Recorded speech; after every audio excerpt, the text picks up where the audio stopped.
Fabriqué au Canada. Nous nous rendons cette semaine à Notre-Dame-de-Lourdes, au Manitoba. C'est là que deux ingénieurs ont décidé de développer un poulailler robotique avec lequel ils espèrent révolutionner le monde de l'élevage de poulets. Jacques-Audrey Charbonneau.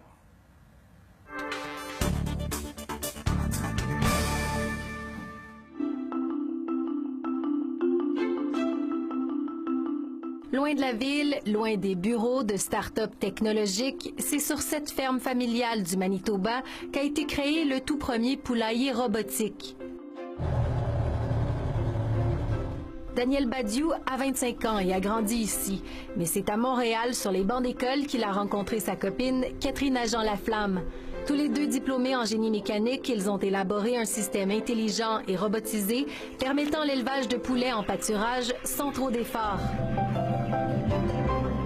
Ça calcule la vitesse du vent, puis ça calcule la température. Donc, en sachant la vitesse du vent, s'il y a trop de vent, ça va fermer plus vite les murs à rabat. En plus de protéger les poules contre les intempéries, le poulailler est équipé de senseurs dans les mangeoires à grains et les réservoirs d'eau, s'assurant ainsi que la volaille ne manque jamais de rien.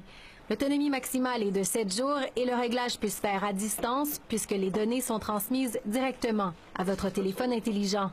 Ça bouge. Elle va commencer à bouger. Ne pas avoir à déplacer les poulets à la main, c'est le plus grand avantage de cette technologie alimentée entièrement par l'énergie solaire. L'herbe fraîche, dans le fond, ça donne la litière fraîche et ils peuvent avoir à peu près 10% de leur nutrition de l'herbe. Ce qui veut dire une chair de meilleure qualité, mais aussi une pelouse plus verte. Pendant 4 jours, on a mis le poulailler ici. Alors, il s'est déplacé 4 fois. Donc, on voit vraiment la différence où ce que les poulets ont passé. En 2016, la consommation de poulet au pays a atteint des sommets. Une opportunité à saisir pour les deux jeunes entrepreneurs qui ont fondé Uco Robotique il y a moins d'1 an. Les gens sont plus conscients de ce qu'ils mangent dans ces temps. Donc, un poulet élevé en pâturage, c'est très cher, étant donné de la main-d'œuvre nécessaire pour élever ces poulets. Donc, notre but, c'est peut-être de diminuer le prix avec des machines qui sont complètement robotiques. Ces deux prototypes peuvent respectivement contenir 100 et 200 poulets. Le prix reste à déterminer, mais devrait osciller entre 30 et 40 000 $. Daniel estime que l'investissement peut être rentabilisé en 5 ans pour les éleveurs canadiens.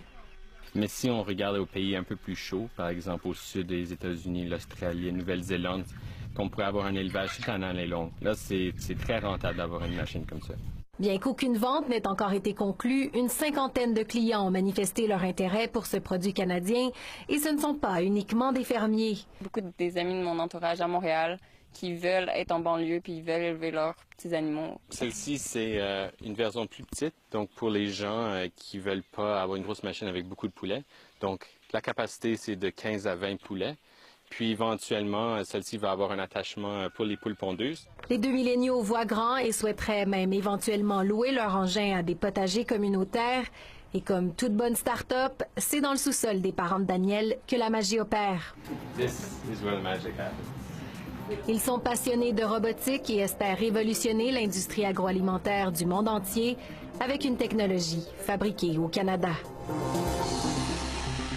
Ici Jacques-Audrey Charbonneau, Radio-Canada, Notre-Dame-de-Lourdes.